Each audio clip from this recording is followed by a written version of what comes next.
Harold Reynolds is here, John Kruk. They'll take us through the highlight, and then we'll get the thoughts from Peter Gammons in just a sec. So, yeah, Schilling's on the hill. We know what he did in the LCS. His ankle was bothering him so much. When he woke up on Sunday, he didn't think he'd be able to pitch. He's out there with a bloody ankle, and he's getting some support early. 2 outs, and that's a theme in this game. 2 out hits.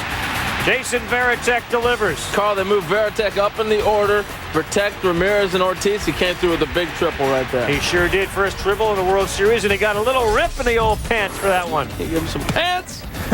First and second, here are the Cardinals trying to mount a rally. Schilling with men going. Right at you, Billy Miller and Reggie Sanders ran into the glove. That was after a strange play. He was going first to third, had to freeze. He tried to steal there and hit into a double play. Double play. You couldn't get Pujols out. His second extra base hit. He earlier had got a double, and here you see him deliver a double in the 4th. So Albert can't get out, but boy, Rowland and Edmonds keep struggling. Well, and that's the key to this series. If they don't start hitting, it doesn't matter how many hits Albert collects in these next few games. If Rowland and Edmonds are struggling, they're done. Nixon makes the catch. Meantime, Pujols to third, and he advances home on the error by Miller. His second error of the game. He had dropped one earlier in foul territory when he and Varitek couldn't decide who gets it. 2 outs, no problema. Jim Edmonds playing just behind second base, has to go all the way back to the wall. The double, and once again the Red Sox with 2 outs get a big hit from Bellhorn. They're up 4-1. Schilling, that familiar, eerily familiar blood of the KALS, that strikeout ALS, as he's been such a proponent of knocking out that terrible disease. He knocked out the Cardinals with another double play.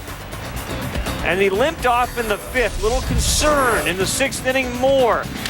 He really did pitch his way out of jams because the Red Sox kept putting him in jams. Well, they just couldn't seem to get the handle on the ball to get that last out to get him out of that 6th inning. 3 errors, ties a World Series record. They committed 4 again, and for some reason are unable to catch routine ground balls. And this could have been what cost him not coming out for the 7th. But instead, Miller makes the tough play, getting to third in front of the base runner. Sometimes as an infielder, Harold, you know that the easiest ones to make are the ones you don't think on. Francona says, you're done. Not done. Orlando Cabrera going wall again. 2 strikes and 2 outs. That one off Eldred, the Cardinal bullpen. Again, unable to hold them to zeros, while the Red Sox bullpen was outstanding. Varitek swing and a drive. Watch this catch by Edmonds.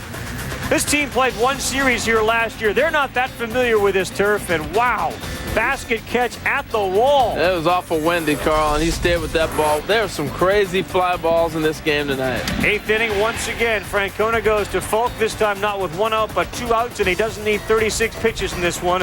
Key strikeout there. Crucky talked about how you got to get Edmonds going. He was punched out a couple times in this game. Larry Walker did not do what he did in game 1. He also struggled. He had a couple of strikeouts in an 0-for-4 effort. 6-2, Red Sox victorious. Curt Schilling, 6 innings, no earned runs, and 4 strikeouts. Again, it's just so many things happened today. I promise you that when I walked out of that dugout today to head to the bullpen, the most shocked person in the stadium was my wife. Because, I woke up at 7 o'clock this morning, which is a tip-off right there. I've never woken up at 7 o'clock in the morning for anything in my life. I wasn't going to pitch.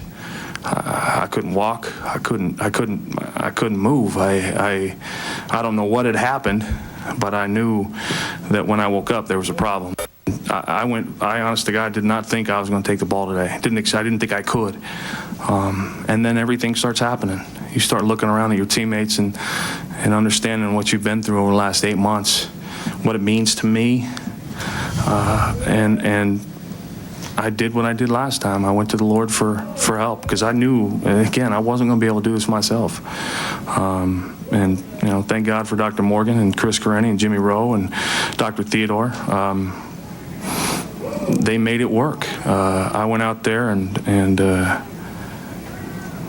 it happened. One of those east to west pitchers. He's done it in the East Coast with Philadelphia and Boston, and he did it out west with Arizona. You see his career World Series stats. 6 starts, very impressive 3-1 record with a 2.11 ERA.